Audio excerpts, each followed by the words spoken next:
let's just sew whatever. All right, you guys, so today I'm going to be showing you how to make this small sized Devon into a little ID pouch. So you can see it fits a card perfectly in the front and closes securely. Gotta love Panera. You could even add card slots inside if you really wanted to.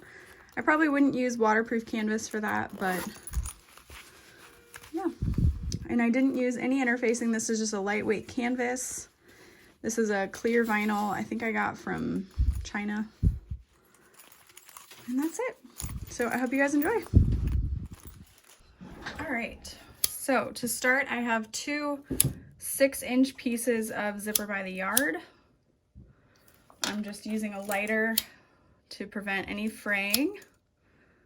And a lot of you guys have been asking me to use this vinyl I got from China forever ago. So I'm gonna actually use it as zipper ends. I thought this could be kind of fun.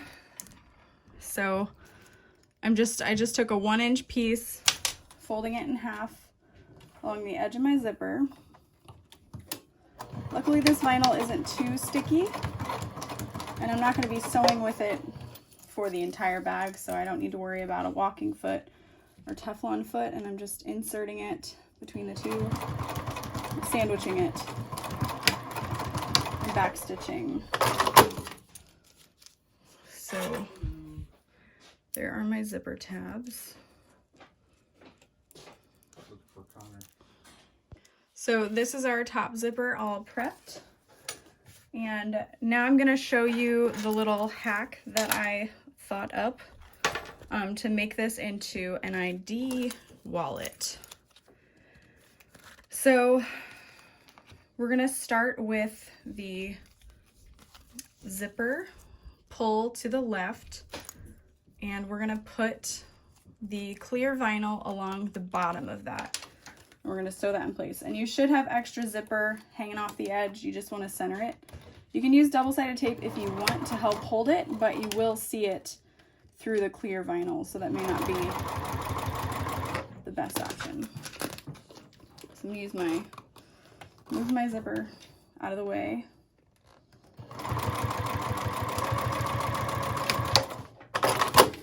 And then we'll fold this down as best we can. If your vinyl is really stiff, you can heat up your ironing board with steam to help press it, but I'm just gonna fold it over and then top stitch through the zipper tape and the vinyl. I'm using a stitch length of 4, pretty much for the whole thing. Let's go. You can see my foot is sticking a little bit, but I'm going nice and slow so it can still move okay. And then the piece that we cut out for the center is this here. I'm gonna go ahead and press this really quick. I didn't add any interfacing to any of my fabrics. I'm just using a canvas. And I'm gonna add this to the back. So this is like becoming the lining fabric now. So we've got extra hanging down. That is okay, hopefully. I'm just gonna clip this in place. So here's the top of my zipper now, and I'll baste it so it stays. Okay. So then we'll go ahead and follow the rest of the directions according to the pattern and line up the side panels and sew down, and then we'll repeat that on the other side.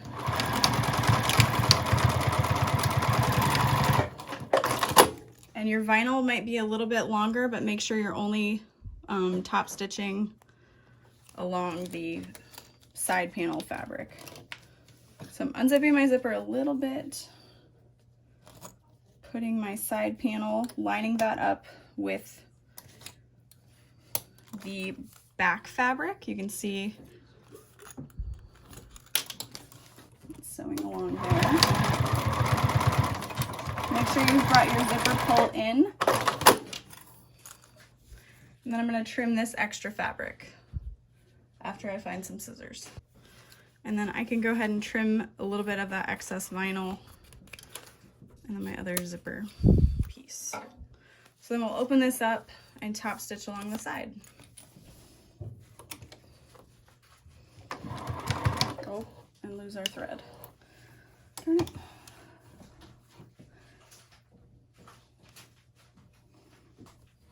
And the thread I'm using is Tex 46 bonded polyester. I believe this is from Superior Threads.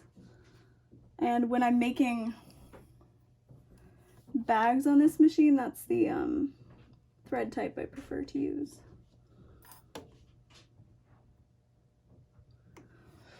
Hold please. Also, I realized there's an automatic threader, but it never works for me.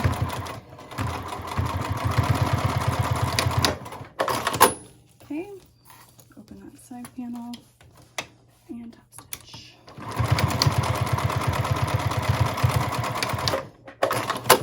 So at this point, if you want to top stitch this closed, you can. I'm not going to worry about it. And then we'll add the top piece that it's going to be way too long, but that's okay. We'll just trim off the excess.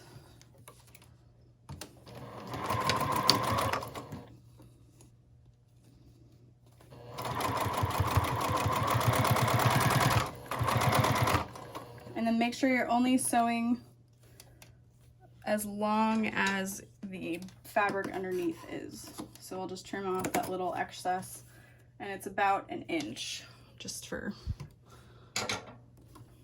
your confirmation. And then if you want to iron that, you can. Just watch out for that vinyl. I'm gonna go ahead and iron it really quick. I love good pressing. Okay, and then we'll top stitch there. Okay. So now really quick, I'm gonna add a little D-ring. I'm just using a 1/2 inch, so this piece is cut to 2 inches by 3 inches. I folded it in half along the long side and then in half again to make it 1/2 inch wide. So whatever D-ring size you're using, you want to multiply that by 4. And then just top stitch along the sides. And we'll slide the D-ring through. I'm using a 1/2 inch slim D-ring. And then just add it, I'm gonna add it kind of below the accent panel. Oh, I've got it facing the wrong way. You want it to be pointing in. And I'm basically lining up the edge of the D-ring with the edge of that side panel.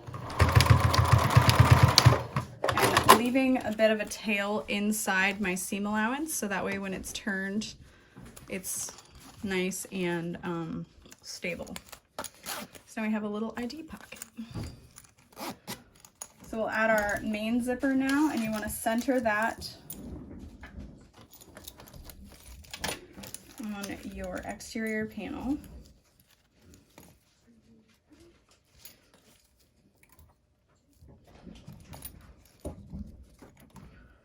And if you find that your zipper is too long, you may want to trim it down. Mine looks pretty good. I've got like a 1/4 inch seam allowance on either side. Ugh, lost my thread again. Oh, from a lot of places.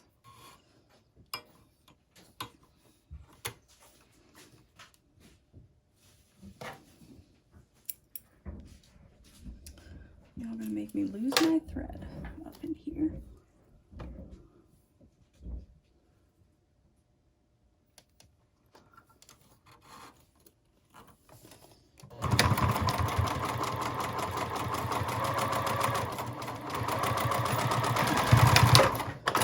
Got that basted, and then I'm going to put my lining right sides together, clipping it from the other side, so when I flip it over I can see where my basting stitch was and come in a little ways from that. Oh, that wasn't a little ways. And you could use all-purpose zippers for this. You don't need to use the number 5. I just wanted to use the rainbow with with it. And then when you top stitch, you're only going to top stitch through the exterior fabric.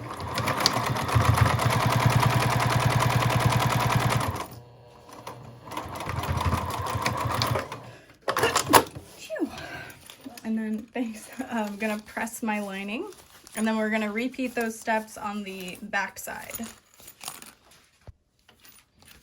Okay. Center that zipper.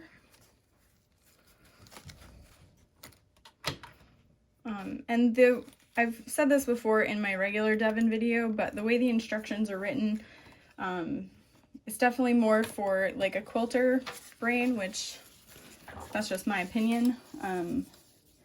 But you're gonna have extra fabric in some places that you need to trim down just because of the way it's cut.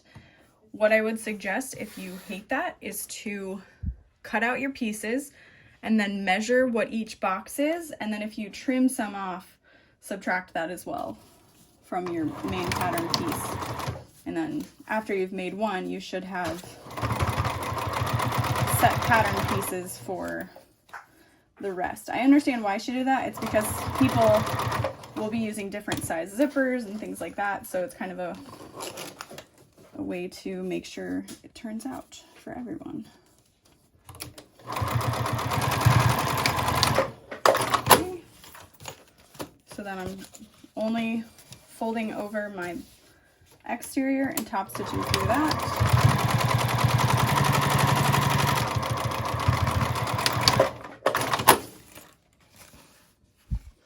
There's where we're at. So I'm going to put the zipper pulls into the middle. Make sure my D-ring is laying flat. And then we'll put right sides together. And because we did not sew through our lining, it's going to be really easy to sew through there. Make it look nice. I need wonder clips. Okay. So fold it over at the zipper tab. My zipper tabs are a little thick, so it might be hard to sew next to it, but we'll get through it. If you have a zipper foot, that might help sewing next to zipper tabs. I don't for this machine, so that's a bummer. And then if your exterior fabric is a little bit longer, you can see my vinyl is kind of poking out, then sew with the back side facing up. Whatever side is shorter, sew with that facing up. Okay, so I'm gonna make my stitch length a little bit shorter. Start about 2 inches from the side, back stitch, and then remember our seam allowance is pretty tiny. And as I get next to the zipper tabs, I'm just squishing all the fabric down. We don't want any skipped stitches. Ugh, I'm gonna have to resew that.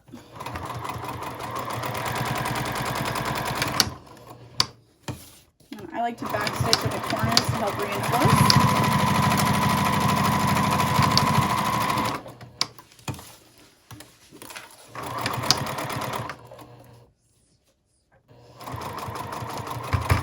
Back stitch over that D-ring attachment.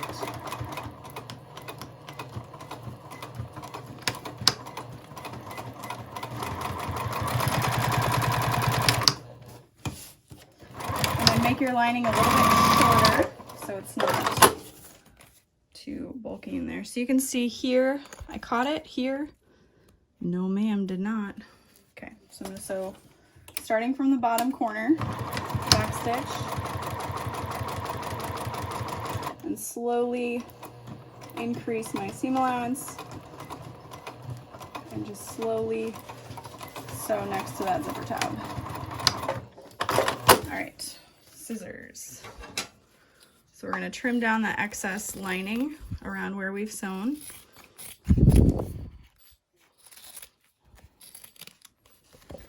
Oops, sorry.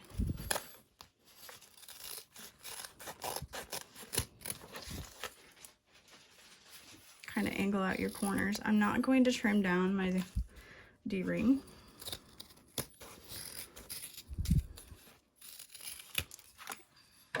We're ready to turn it through.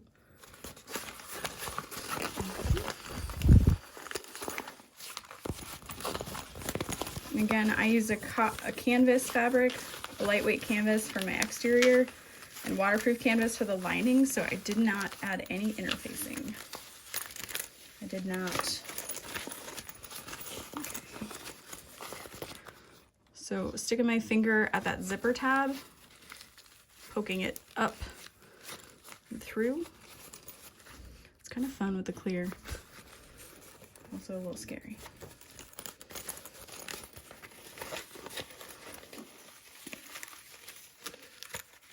Okay, grabbing those corners.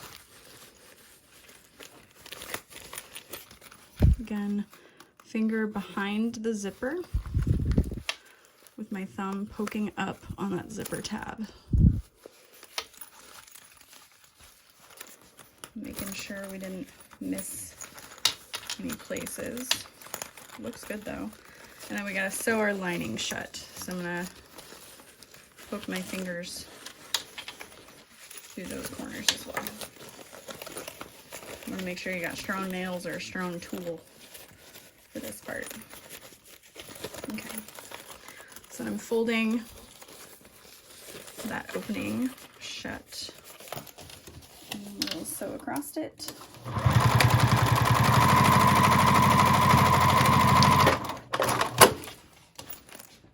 Awesome. And then stick that inside. And then one thing I think I'm gonna do is top stitch through my D-ring. Let's see. Poking the corners into corners. My lining fits very nicely since I sewed it a little bit shorter. Kind of squish it shut. Wonder if I need to add height next time. We'll see. So now it's got that clear window. And yeah, I think I'm gonna just do a little stay stitch right there. And that'll keep my lining in place too. Oh, well, never mind. Fate didn't want me to do it. The needle lost the thread, but you could just to reinforce, or you could even add a little rivet. That might be kind of neat. But yeah, that's it. If your lining seems a little wrinkly, you could press it really quick with an iron. Just be really careful. And once it's full of stuff, if it feels like it's got a lack of stability, again, once it's full of things, it'll be better. But yeah, there's my little tutorial. Hope you guys enjoyed, and I'll see you next time.